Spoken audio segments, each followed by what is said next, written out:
Hello मित्रों, राधे राधे, जय श्री कृष्णा। कैसे हो? आशा करते हैं सभी मेरे भाई बहन अच्छे होंगे, स्वस्थ होंगे, कुशल पूर्वक होंगे। और भगवान जी से हम तो यही प्रार्थना करते हैं कि जहाँ पर भी हमारे प्रिय मित्र रहे, कुशल पूर्वक रहे, आनंद पूर्वक रहे, मौज मस्ती में रहे। और मेरी बहनों भाइयों, हम आज आपके लिए बहुत ही अच्छा सा टॉपिक है वो लेकर के आए हैं, शानदार सा टॉपिक है वो लेकर के आए हैं कि जब मनुष्य का भाग्य है वो कब लिखा जाता है। तो ये जन्म से पहले लिखा जाता है या जन्म के बाद लिखा जाता है। तो ये सभी मेरी बहनों भाइयों, ये जानने के लिए सभी को है, ऐसे होता है कि इस बारे में हम जानें। तो मेरी बहनों और भाइयों, आज हम इस बारे में है जो बात करते हैं। इससे पहले हम आपको बता देते हैं कि जो भी मेरे भाई बहन हैं मेरे चैनल पे नए हैं तो प्लीज़ आप मेरे चैनल को है सब्सक्राइब जरूर कर लें और बेल आइकन का बटन है जो जरूर दबा लें, जिससे आप जैसे वीडियो डालें तो नोटिफिकेशन आपके पास सबसे पहले पहुंच जाए, जिससे हमारी जानकारी आपको आप तक है जो पहुंच पाए और आप है जो सुन पाए। तो मेरी बहनों और भाइयों, हम बताते हैं। और वीडियो को मेरी बहनों और भाइयों आपसे रिक्वेस्ट है कि पूरा देखना, बीच में स्किप मत करना। बहुत ही ज़बरदस्त सा वीडियो है जो आपके लिए होने वाला है और ये बातें हैं जो आपको बहुत ही आगे तक पहुंचा सकती है। इस बारे में आप है जो कभी सोच ही नहीं सकते कि इससे ये जानकारी को पाकर के आपको इतना ज्ञान मिल रहा है क्या। तो अभी चलो बताते हैं कि मित्रों, भगवान श्री कृष्ण कहते हैं कि मनुष्य के जन्म से पहले ही है जो उनका भाग्य है वो लिखा जाता है। हमारे भाग्य में जो कुछ भी घटता है या फिर बढ़ता है वह पहले से ही तय होता है। गरुड़ पुराण में हमें बताया गया है कि मनुष्य जीवन में जन्म से मृत्यु तक जो भी घटना घटती है वह पहले से ही उसकी मतलब तय होती है। और मित्रों, मृत्यु और जन्म दोनों एक ही ऐसी जगह है जिसे कोई है जो टाल नहीं सकता है, परंतु वह सब जन्म और मरण से पहले ही उनका है जो लिखा हुआ होता है, ये तय होता है मेरी बहनों और भाइयों। किंतु हम इस बात को है नहीं जानते हैं, लेकिन गरुड़ पुराण में है विस्तार से इस बात का वर्णन है जो किया गया है बहनों और भाइयों। तो मित्रों, जानते हैं कि इस बारे में है। तो मित्रों, मेरे चैनल में आपका स्वागत है और मेरे चैनल पर नए हो तो आप प्लीज़ चैनल को है जो सब्सक्राइब कर लीजिएगा और इस वीडियो को है पूरा देखना, क्योंकि इस गरुड़ पुराण की कहानी को है जो आधा अधूरा देखने से ज्ञान भी आपको है अधूरा ही मिलेगा। इसलिए वीडियो को पूरा देखना, पूरा सुनना। आप इस वीडियो का सुनने के बाद है आपके जीवन में आ रही बाधा है, मोह है, मोक्ष, क्रोध, लोभ आदि का है जो अंत हो जाएगा। ये मैं आपसे पक्का गारंटी लेती हूँ। मित्रों, भगवान श्री कृष्ण कहते हैं कि गरुड़ पुराण की जो बातों को कभी भी है जो आधा अधूरा है नहीं सुनना चाहिए, क्योंकि आधा अधूरा ज्ञान हमेशा विष के समान होता है। और मित्रों, गरुड़ पुराण हमें जीवन मरण से लेकर के तथा वर्तमान जीवन से किए इन सभी के बारे में है पहले से ही है जो सभी चीज़ों के बारे में है जो सिखाते हैं और निर्धारित होता है। भाइयों, इस कथा के माध्यम से है जानते हैं कि गरुड़ पुराण स्कंद पुराण द्वारा बताया गया है कि मित्रों, एक समय की बात है, श्री कृष्ण अपने आसन पे बैठे हुए होते हैं। तभी है जो देवनारायण है जो नारायण करते करते है आते हैं और आते हुए श्री कृष्ण के पास है जो पहुंचते हैं और उन्हें है जो प्रणाम करके उन्हें बोलते हैं कि हे प्रभु, त्रिकाल ऋषि है वो आप तो, और मैंने सुना है कि जब मनुष्य जन्म लेता है उनका भाग्य पहले से ही लिखा हुआ होता है।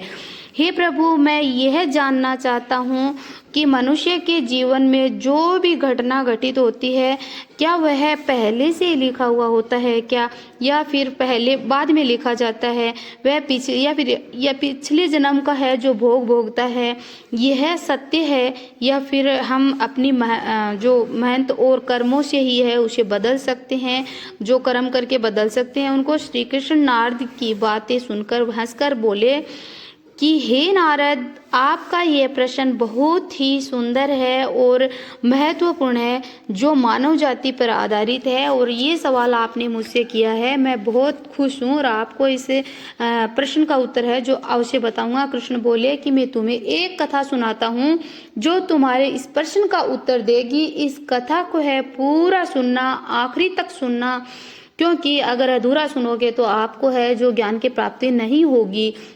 नारद बोले कि हे प्रभु, मैं इस कथा को है जो पूरा सुनूंगा, ध्यान पूर्वक सुनूंगा, आप मुझे ये कथा है सुनाइए। तो भगवान श्री कृष्ण कहते हैं कि सुनो, प्राचीन काल में है एक राज्य था और जिसका नाम है जो अश्यपुरी था, और उस राज्य का है जो शासक राज्य राजा रत्नधर था। राजा रत्नधर अत्यंत धर्मांती लोग था और वह सदैव है अपने राज्य के प्रजा के कल्याण के लिए ही है जो कार्य करता था, ना कि वो आपके लिए खुद के, और धर्म का पालन करता था। उसे भगवान से एक संतान का आशीर्वाद चाहिए था केवल, ताकि वह अपने राज्य के कार्य का जो भार है किसी योग्य है जो उत्तराधिकारी को सौंप सके। और फिर राजा रत्नधर को है जो रानी ने है कई दिन, दोनों रानी और राजा ने दोनों ने ही तपस्या की थी भगवान जी की, और फिर भगवान शंकर ने जो प्रसन्न होकर राजा और रानी को है जो आशीर्वाद दिया था।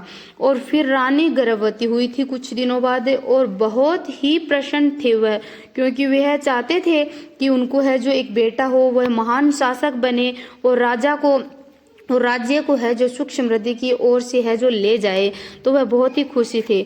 परंतु जब रानी ने बच्चे को जन्म दिया था तो वह बच्चा है विकलांग और शरीर से बहुत ही कमजोर था।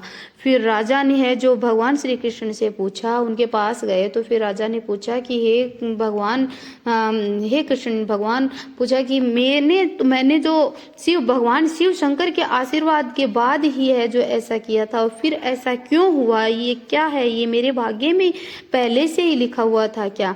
तो फिर श्री कृष्ण ने कहा कि हे राजा, तुम्हारा पुत्र विकलांग जन्मा है, और क्या तुम जानते हो कि तुम्हारे पुत्र का जन्म है इस प्रकार क्यों हुआ है? तुम्हारे द्वारा किए पूर्व जन्मों के ही जो कर्मों का है जो परिणाम है जो ये है, जो तुम्हारे भाग्य में लिखा हुआ था।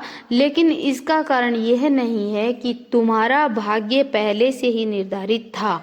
यह घटना तुम्हारे और तुम्हारे बेटे के कर्मों का फल है और जो उसके पिछले जन्मों से जुड़ा हुआ है। राजा ने आश्चर्यचकित होते हुए है जो पूछा कि हे प्रभु, क्या भाग्य वास्तव में पहले से ही लिखा हुआ होता है क्या? तो श्री कृष्ण ने कहा कि जन्म और मृत्यु, जीवन के उतार चढ़ाव पहले से ही लिखे हुए होते हैं, लेकिन हम जो कर्म करते हैं वह अपने भाग्य को बदल सकते हैं। तुम्हारे बेटे का जन्म हुआ था, उस दिन तुमने एक विशेष संतान का वरदान है जो प्राप्त किया था, लेकिन उस संतान को चुनौतियां मिलनी जरूरी थी कि वह अपने प्राकृतिक जीवन में धैर्य, साहस और पराक्रम को विकसित कर सके। लेकिन उसका भविष्य है उस समय के कर्मों से नहीं होता है, बल्कि यह तुम्हारे पिछले जन्मों के कर्मों के परिणाम है। श्री कृष्ण ने राजा रत्नधर से पूछा कि हे राजन, भाग्य और कर्म में बहुत ही गहरा संबंध है। हमारा कर्म ही हमारे भाग्य का निर्माण करता है।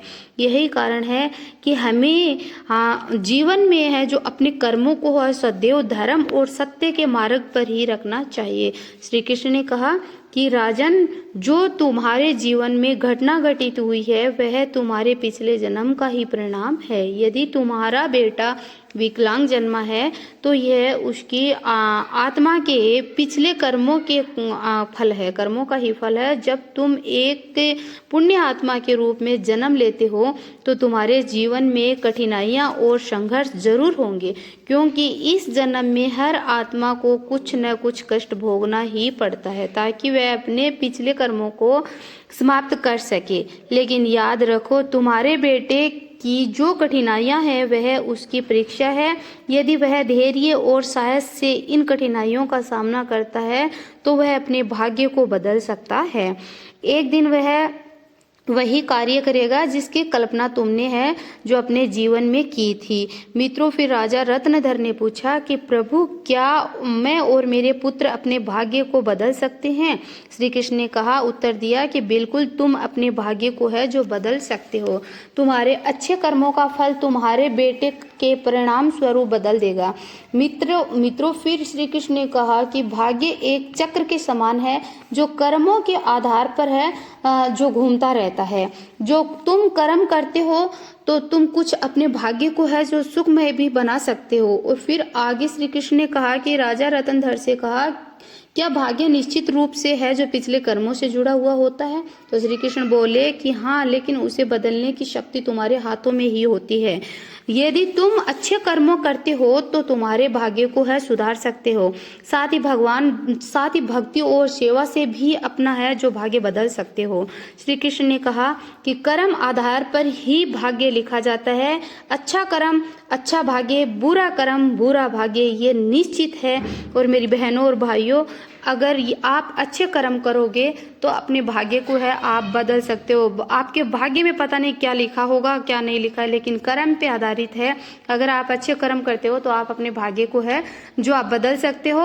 अगर आपके जीवन में कठिनाइयाँ समस्या आ रही है, फिर भी आप है जो कर्म अगर अच्छे करते हो तो आप अपने कर्म के आधार पर अपने भाग्य को है जो बदल सकते हो। मेरी बहनों और भाइयों, तो आपको ये कहानी है जो हमारी कैसी लगी, मुझे कमेंट में ज़रूर बताना। और अगले ब्लॉग में मिलते हैं, तब तक के लिए राधे राधे, जय श्री कृष्णा।